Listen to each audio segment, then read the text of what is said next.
This is hopefully going to be an introduction to the many and often confusing names that we have for clergy, clergy being the first term that we'll look at within the Church of England. When I first moved here to Hadley, I went to register at the doctor's surgery, and I went in to meet the nurse, and she said, "Oh, I see," seeing my collar, she said, "Oh, I see, you're a... oh, what's that word?" And she was quite right. What is that word? What is it that I am? It's difficult to say because, depending on our tradition, our church background, even where we are in the country, different words are used. And the meanings of those words are mainly historical,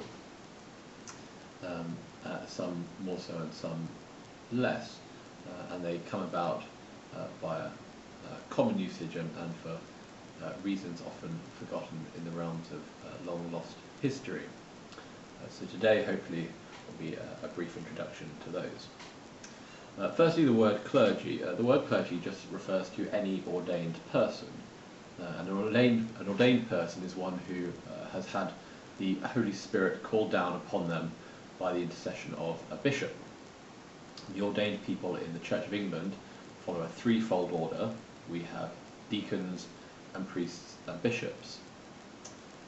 And in our church, following the historical pattern of the Roman Church, and indeed of glimpses that we get from New Testament times and the early Church, we use a form of ordination which is cumulative. So that means that every person who's ordained a priest has previously been ordained a deacon, and every person ordained a bishop. Often we use the word consecrated now, but ordained is just as proper, has already been ordained a priest and a deacon. And you never lose your previous ordination, so all priests are also deacons. And you can be ordained to any of these orders and remain there for your entire life, or indeed be ordained further.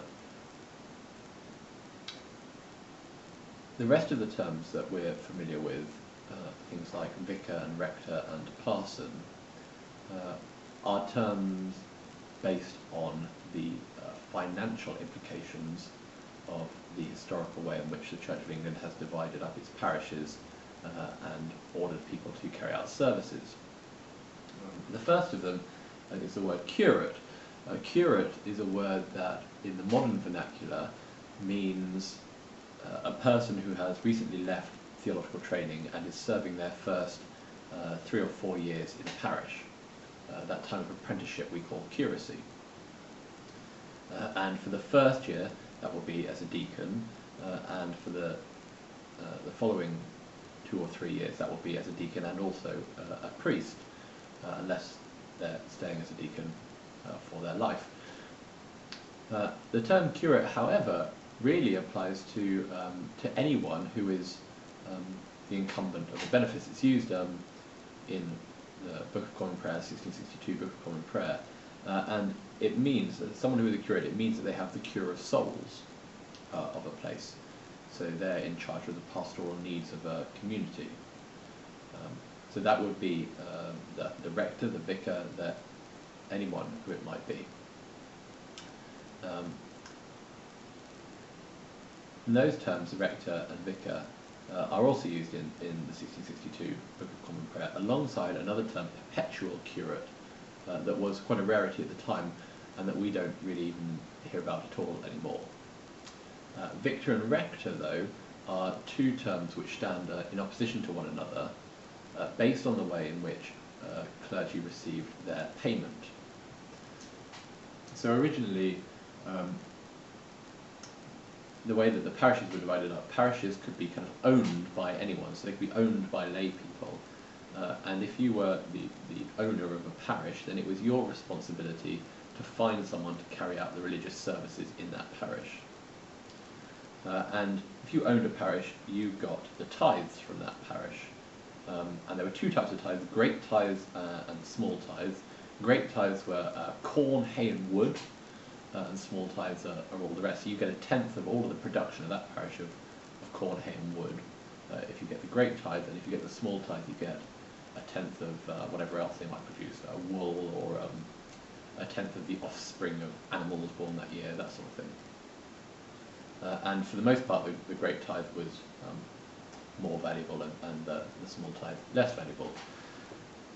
Now, those parishes in which the rector, in which they had rectors, those were parishes in which the landholder, the person who sort of owned the parish, was also the person who carried out the religious work, carried out the services. So the rector received both the great and the small tithe. In receipt of both of those, they owned the parish, and they carried out the religious duties. A vicar, on the other hand, is someone who comes from the word vicarious, and a vicar is someone who carries out the religious services on behalf of the rector. And in that case, the rector wouldn't be called the rector; they'd just be called they'd be the local landowner. They would receive the great tithe, and someone that they'd appointed would receive the lesser tithe, the small tithe, and they would be the vicar, carrying out the required services every week, having the cure of souls of the people in that parish, and receiving the lesser tithe as recompense for their work. The other word that we hear quite often, especially in England, is the word parson.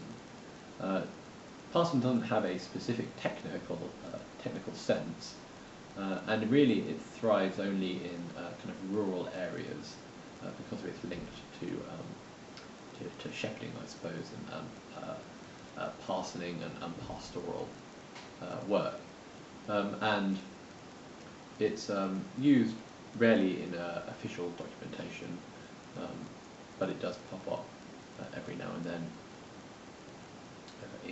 in terms that we use. The modern catch-all, of course, is the word minister. Minister comes from a Latin word meaning a servant or attendant, and it has a long history in as much as clergy are told that they are to minister, that is, to serve and attend, but it's only used as a name for a member of the clergy in recent times. And what's become so popular about it, I think, is that really you can use it of anyone, of any Christian denomination, or indeed across all religions. A minister of religion is a fairly safe term if you're not really sure what a person's proper title is. So that's my brief summation of terms. I'm sure I've left out some that local tradition dictates their ministers should be called, and if I have, I apologise. I'm sure you can find details elsewhere.